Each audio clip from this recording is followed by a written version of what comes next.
தெரியாது. அதுல அதான் கொடுத்துருப்பாங்க. அதுல இல்லாத நான் கேட்கிறேன். புக்ல இருக்கிறது உங்க எல்லாருக்கும் தெரியும். அதுல இல்லாத என்ன? மகேந்திரகிரி குன்றுகள்ல ஐஎஸ்ஆர் இருக்காங்க இல்லையா, அவங்களோட ராக்கெட் ஏவுதளம் ஒன்று அங்கே அமைக்க போகிறாங்க. சரி, அங்கே வந்து ப்ரொபலேஷன் சென்டர் ஒன்று இருக்குது. சரிங்களா, உந்தும நிலையம்னு சொல்லுவாங்க. ராக்கெட் பார்த்துருக்கீங்களா? டிவியில். ஓகே, டிவியில் பார்த்துருக்கீங்களா? சரி, வாய்ப்பு கிடைச்சா ஒரு தடவை நேரில் கூப்பிட்டு போகிறேன். இந்த இடத்துக்கே நம்ம நேரில் போகணுன்னாலும் போகலாம். மகேந்திரகிரி இருக்கு இல்லையா, அங்கே நேரில் போகிறதா இருந்தாலும் போகலாம். நான் நேத்தி வந்து ஒரு இதுக்கு போயிட்டு வந்தேன், ஒரு போட்டிக்காக ஒரு பையனை கூப்பிட்டு போயிட்டு வந்தேன். சரிங்களா, அங்கே வந்து இந்த மகேந்திரகிரியில் இருக்கக்கூடிய அந்த ப்ரொபலேஷன் சென்டர் இருக்காங்க இல்லையா, அவங்க ஒரு எக்ஸிபிஷன் வச்சுருந்தாங்க. என் லைஃப்பில் நான் வந்து விகாஸ் என்ஜின்லாம் பார்ப்பேன் அப்படின்னு நினச்ச பார்க்கல. அங்கே தான் விகாஸ் என்ஜின், ராக்கெட்டில் நிறைய என்ஜின்ஸ் இருக்குப்பா. அதில் இந்தியாவாக சொந்தமாக தயாரித்தது பார்த்தீங்கன்னா விகாஸ் என்ஜின். விக்ரம் சாராபாய்னு ஒருத்தர் இருந்தார். அவர் தான் இந்திய விண்வெளித்துறையின் தந்தை.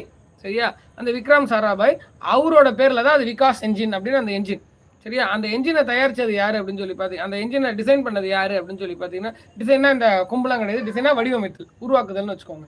சரியா, அதை உருவாக்குனது யாருன்னா நம்பி நாராயணன் அப்படின்றவர். ராக்கெட்னு ஒரு சினிமா இருக்குது கேட்டுங்களா, மாதவன் வந்து அந்த கேரக்டர் பண்ணிருப்பான். அதில் காட்டுவாங்க அந்த மிஷின் வந்து எவ்வளோ இம்பார்ட்டன்ட் அப்படின்னு சொல்லி. ஸோ இந்தியாவா ஃபர்ஸ்ட் சொந்தமாக தயாரிச்சா ராக்கெட் அது. சரிங்களா, அடுத்து பார்த்தீங்கன்னா கிரியோஜெனிக் என்ஜின் ஒரு என்ஜின் இருக்குது. சரியா, அந்த என்ஜினையும் நான் அங்கே பார்த்தேன். சரியா, கிட்டத்தட்ட நம்ம போர்டு பெருசு இருக்கும் தரையிலேருந்து, நீங்கள் எந்த இந்த போர்டு பெருசு இருக்கும் அந்த என்ஜின் மட்டுமே. சரியா, மாடல் மட்டுமே. ஆக்சுவலாக ஒரிஜினல் என்ஜின் அதை விட ரொம்ப பெருசாக இருக்கும். சரியா, விகாஸ் என்ஜின். அப்புறமேட்டு டைட்டானியம் பால், கோல்டு பார்த்துருக்கீங்களா? கோல்டு ஒரு ரேர் மெட்டீரியல் இல்லையா, அதுமாதிரி டைட்டானியம்னு ஒரு ரேரஸ்ட் மெட்டீரியல் கட்டுங்களா, அதில் செஞ்ச பால் பார்த்தேன். அப்புறமேட்டு வந்து விகாஸ் என்ஜின் சொன்னால் CE20 ஒரு என்ஜின் இருக்குது. சரியா, அந்த என்ஜின் பார்த்தேன்.